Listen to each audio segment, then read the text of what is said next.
बिस्मिल्लाहिर्रहमानिर्रहीम। आज हम चैप्टर नंबर 7 का एपिसोड नंबर 2 करेंगे। ये सूरह बकरा की आयत 9 से 16 हम कर रहे हैं। हमने पिछली मर्तबा ये बात की थी कि यतीम को धक्के देते हैं और उन्हें तन्हा छोड़ देते हैं। आगे हम कर रहे हैं कि जिनके चलते हुए कारोबार रुक जाते हैं, उनका ज़रिया माश कुछ भी नहीं रहता, ना उनकी रोटी का इंतज़ाम करते हैं और ना ही तरगीब देते हैं कि कोई दूसरा ही पहल कर ले। उसे कहते हैं दीन की तकज़ीब, यानी दीन का इनकार करने वाले। सलात, जो कि नमाज से शुरू होकर एक बहुत बड़े मफ़हूम की इस्तिलाह है, इसकी ज़ाहिरी शक्ल को मुक़द्दम समझ लेना काफ़ी नहीं होता। फ़वैलुल लिल मुसल्लीन 107/4। तबाही उन नमाजियों के लिए अल्लज़ीना हुम अन सलातिहिम साहून 107/5। वो लोग जो अपनी सलात की गर्ज़, मकसद, मुंतहा, मकसूद और मतलूब से गाफिल हैं। इसे पसे पुश्त डाले हुए हैं अल्लज़ीना हुम युराऊन 107/6। जो चीज़ें महसूस तौर पर नज़र आती हैं, मसलन सजदा, रुकू, कानों को हाथ लगाना वगैरह, उसके ठीक ठाक होने और दुरुस्तगी का बड़ा ख्याल रखते हैं। यमनाउनल माऊन 107/7। रिज़्क़ के वो चश्मे जिनको बहते पानी की तरह होना चाहिए था, उनके आगे बंद लगाकर बैठ जाते हैं। अरायतल्लज़ी युकज़्ज़िबु बिद्दीन 107/1। तुमने उसकी हालत पर गौर किया है जो दीन की तकज़ीब करता है। कुरान ने एक मिसाल मुनाफिकीन की दी है, जो बात तो वाक़े के मुताबिक करते हैं, लेकिन वो कज़्ब होता है, इसलिए कि उनका दिल इस की सच्ची गवाही जो बात ज़ुबान से उनके निकली है नहीं देता। दूसरे वो दीन के मुद्दई हैं जो नमाज़ें पढ़ते हैं, नमाज के ज़वाहिर की पाबंदी भी करते हैं, लेकिन माशरे के अंदर जो माशी निज़ाम है उसे वो सही खतूत पर मुतशक्किल नहीं करते और रिज़्क़ के चश्मों के ऊपर बंद लगाकर उनको अपने लिए मखसूस और महदूद कर लेते हैं। ये दीन की तकज़ीब करने वाले लोग होते हैं। इसी कज़्ब से उनके दिल में एक मर्ज़ पैदा होता है और इस कज़्ब की वजह से ये मर्ज़ गहराइयों तक पहुंच जाता है। इसका इलाज शिफ़ाउल लिमा फ़िस सुदूर 10/57 है। ये कुरान है। कुरान वो नुस्खा देता है जो सिर्फ़ इस मर्ज़ का इलाज है। जिनके दिलों के अंदर ये मर्ज़ है और उनका कज़्ब इस मर्ज़ को बढ़ाता चला जाता है और जिसका नतीजा अलमनाक तबाही होता है। ऐसे लोग करते क्या हैं? वो ये करते हैं, वइज़ा क़ीला लहुम ला तुफ़सिदू फ़िल अर्द क़ालू इन्नमा नहनु मुस्लिहून 2/11। जब उनसे ये कहा जाता है कि आप लोग मुल्क में, कौम में, माशरे में फ़साद पैदा न करो, तो हैरानगी से कहते हैं, क्या हम फ़साद पैदा करने वाले लोग हैं? अरे हम तो इस्लाह करने वाले लोग हैं। इस्लाह का मतलब होता है किसी चीज़ को कानून खुदाबंदी की रूह से रहना और निज़ाम फ़ितरत की रूह से रहना। इसे हमवारियाँ भी कह सकते हैं, और जब ये चीज़ उलट जाए तो उसे फ़साद कहा जाता है, यानी ना हमवारियाँ कहा जाता है। फ़साद क्या है? फ़साद और इस्लाह कुरान और ईमान की दो टर्म्स इस्तिलाहात हैं। व इला मदयना अख़ाहुम शुआइबन 7/5।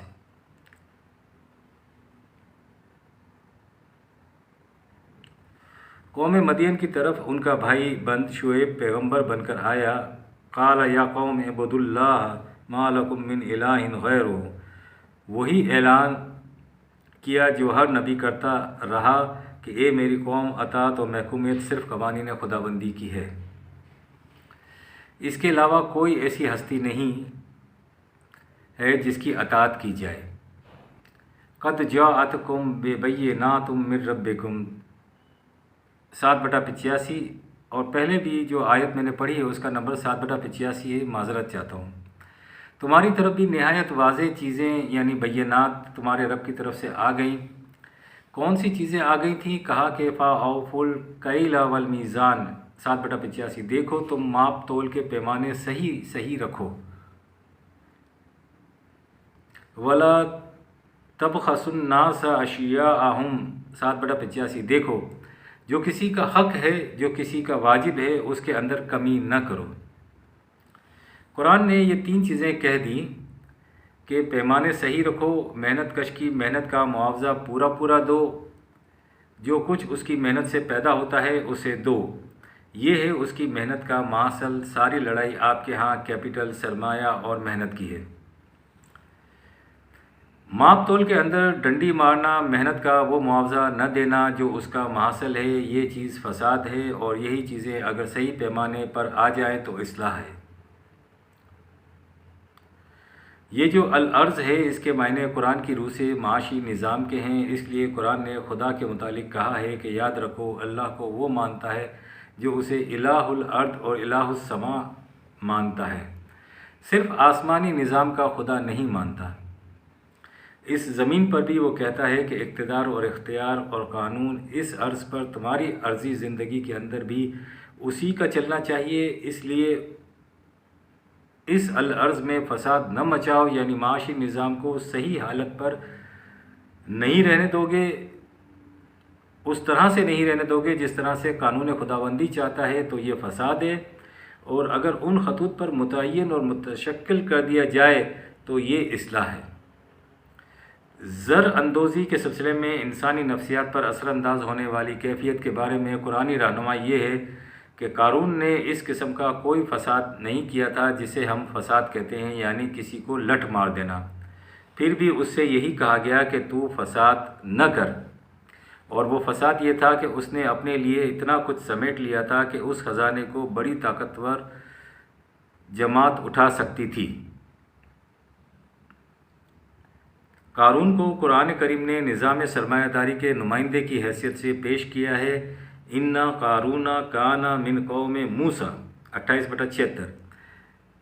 قارون قوم موسیٰ میں سے تھا۔ وَابْتَغِ فِی مَا آتَاکَ اللَّهُ دَارَ الْآخِرَةَ وَلَا تَنْسَ نَصِیبَکَ مِنَ الدُّنْیَا وَأَحْسِنْ کَمَا أَحْسَنَ اللَّهُ إِلَیْکَ 28/77۔ اتنا کچھ سمیٹ کر تم نے رکھ لیا ہے جس کی وجہ سے زر اندوزی کی حوث اتنی زیادہ گہری ہو گئی ہے کہ کسی اور کو دینا تو ایک طرف رہا، خود اس کا حصہ جو اس دنیا میں ہے تمہارے لیے وہ بھی تم نے نہیں لیا۔ یہی نفسیات اور اس کے تحت مزاج اور اس کے نتائج کے لیے کہا گیا ہے لا تبغی الفساد فی الارض 28/77۔ تم معاشی نظام میں فساد پیدا نہ کرو۔ ان اللہ لا یحب المفسدین 23/77۔ یاد رکھو فساد پیدا کرنے والے نظام خداوندی کی نگاہ میں پسندیدہ نہیں ہوتے، اس لیے کہ قارون جو کہ نظام سرمایہ داری کے نمائندے کی حیثیت رکھتا ہے زر اندوزی کو اپنی ہنرمندی قرار دیتا تھا، اور جو زر اندوزی کو ہنرمندی کہے وہ معاشرے کے حسن میں اپنا کردار نہیں نبھا سکتا۔ اس نے تو یہی کہا ہے ہمیشہ، قال انما اوتیتہ علی علم عندی 28/78۔ کیا کہہ رہے ہو تم، یہ جو کچھ میں نے کمایا ہے یہ میری اپنی ہنرمندی کا نتیجہ ہے، اس میں کسی دوسرے کا کیا حق ہے اور وہ مجھ سے طلب کرے اور میں کیوں اس کو دوں۔ قرآن کہتا ہے کہ یہ ہے فساد، یہ سارا سمیٹنا ایک ذہنیت، تدبیر، پلاننگ کا نتیجہ ہوتا ہے۔ جس کی یہ ذہنیت نہیں ہے وہ سمیٹ بھی نہیں سکتا۔ قرآن کہتا ہے کہ یہ ہے سب سے بڑا فساد جو دنیا میں پیدا کیا جاتا ہے۔ اس پوری کائنات کو اختیار اور ارادہ نہیں دیا گیا، سب کچھ خدا کے قوانین کے تابع چل رہا ہے، اس میں فساد نہیں ہے۔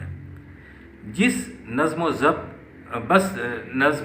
ہے یا حسن نظم و ضبط ہے، وجہ صرف یہ ہے کہ ایک کا قانون چل رہا ہے۔ اگر ہر شے اپنے اپنے قوانین وضع کرنا شروع کر دے یا ایک سے زیادہ حکام اپنی اتھارٹیز کا استعمال شروع کر دیں تو فساد برپا ہو جائے گا۔ لو کان فیہما آلہۃ الا اللہ 21/22 لفسدتا 21/22۔ बेनिया ही ये चीज़ तुम अपनी ज़िंदगी के अंदर पैदा कर रहे हो, वहाँ एक का निज़ाम चल रहा है और तुम्हारी अपनी ज़िंदगी में कोई इज्तिमाई निज़ाम नहीं है, सिर्फ फ़िरक़े हैं। आम इत्तख़ज़ू आलिहातम मिनल अर्दि हुम युनशिरून 21/21। अर्ज़ की ज़िंदगी का खुदा कोई और तजवीज़ कर रहे हैं और उस खुदा के ज़ोर पर आगे बढ़ते चले जा रहे हैं, फ़िरक़ों को दवाम बख्शते चले जा रहे हैं। नमाज के लिए आप अक्सरियत का फ़ैसला मानने की बजाय शरीयत को तरजीह देते हैं, और जब माशी, सियासी, माशरती ज़िंदगी से मुतालिक फ़ैसले लेने हों तो फिर अक्सरियत वाला निज़ाम लेकर फ़ैसला करते हो। ये तो तज़ाद है, सनवियत है। क्या आपने दो इलाह कायम नहीं कर लिए? इलाह के मायने आखिरी फ़ैसला देने वाले के होते हैं, इलाह के मायने कानून बनाने वाले के होते हैं, इलाह के मायने जिसके हुक्म की तामील की जाए ये होता है। बताओ क्या ये दो इलाह हैं या नहीं हैं? आज पूरी इंसानियत ने अपनी सोच को दो हिस्सों में तकसीम कर रखा है। बात हम फ़साद और इस्लाह की कर रहे हैं। ये फ़साद की बुनियाद है कि ज़िंदगी के हिस्से बखरे कर दिए जाएं, समा का इलाह अलग हो और अर्ज़ का इलाह अलग हो। हम सब इलाहुल समा पर ईमान रखने वाले हैं, लेकिन इलाहुल अर्ज़ को मानते नहीं हैं। हमने अपने लिए हिस्सा कोटा मखसूस किया हुआ है, यानी नमाज, रोज़ा, हज, ज़कात के मसाइल, उन पर तवील मुबाहिस जो तालिब इल्म बच्चे के बचपन के साथ उसकी जवानी को भी चाट जाते हैं। यानी हमने ये जो मसाइल हैं रोज़ा, नमाज, हज, ज़कात के, उसको इतना ज़्यादा तूल दिया हुआ है और उस पर इतना ज़्यादा इन्फेसाइज़ किया हुआ है कि वो हमारे बच्चों की बचपन को भी छीन लेते हैं और उसकी जवानी को भी छीन लेते हैं। हमारी इनफरादी ज़िंदगी में निज़ाम कुछ और है। घर से निकलकर कारोबार में आते हैं, माशरे के रस्म व रवाज, निज़ाम तमद्दुन कुछ और है। इससे आगे बढ़ें तो हुकूमती सतह पर फैसले 51% वोट पर होते हैं। ये दो इलाह हैं। दो इलाह के बड़े माशी फ़ायदे होते हैं। हुक्म तो ये है कि ला फसाद आता 21/22। जब उनसे कहा जाता है कि फ़साद मत पैदा करो तो कहते हैं कि नहीं साहब, हम फ़साद पैदा करने वाले लोग नहीं हैं, हम तो मुस्लिहून हैं। इस तरह के दलाइल अक्सर आप सनतकारों से सुनेंगे। इन मुस्लिहून की शक्लें बदलती चली जाती हैं। मुफसदून का तरीक़ाकार कोई एक महसूस और मखसूस शक्ल इख्तियार किए हुए नहीं होता। मज़दूर पर लठ बरसाए बग़ैर, खून बहाए बग़ैर, उजरतों के तकर्रुर ही में फ़साद मचा दिया जाता है। यानी मज़दूरों का जो वेजेस होती हैं वो यही सेठ लोग तय करते हैं, तो लठ से तो नहीं मारते वो उसको, ये ना डांटते हैं, लेकिन उन्होंने रखा हुआ यह है कि ख़ुद तय करते हैं। इस तरह से वो बेचारा मजबूर होता है और वो उनकी मर्ज़ी पर काम करने के लिए तैयार हो जाता है। और महसूस और मखसूस शक्ल भी नहीं होती इस फ़साद की कि किसी को इसका इल्म हो सके। किसे बताए कोई खून आरज़ू क्या है, इन्हें ये ज़िद है कि देखेंगे रंग व बू क्या है। मुफसदीन का मुतालबा होता है कि अगर हमने आरज़ू का खून किया है तो फिर साबित करें उसके रंग व बू को। इस मुतालबे का खुदा जवाब देता है, नहनु मुस्लिहून अला 2/11 और 12। सुन रखो, जो कुछ कह रहे हैं ये लोग गलत और झूठ है। अला इन्नहुम हुमुल मुफसिदून 2/12। याद रखो, फ़साद पैदा करने वाले भी और उस फ़साद को फैलाने वाले भी बिल यकीन यही हैं। आज हमने चैप्टर नंबर 7 का एपिसोड नंबर 2 मुकम्मल किया है। आइंदा इंशाल्लाह हम एपिसोड नंबर 3 मुकम्मल करेंगे, चैप्टर नंबर 7 और आयत नंबर 16 से 19। रब्बना तक़ब्बल मिन्ना इन्नका अंतस समीउल अलीम।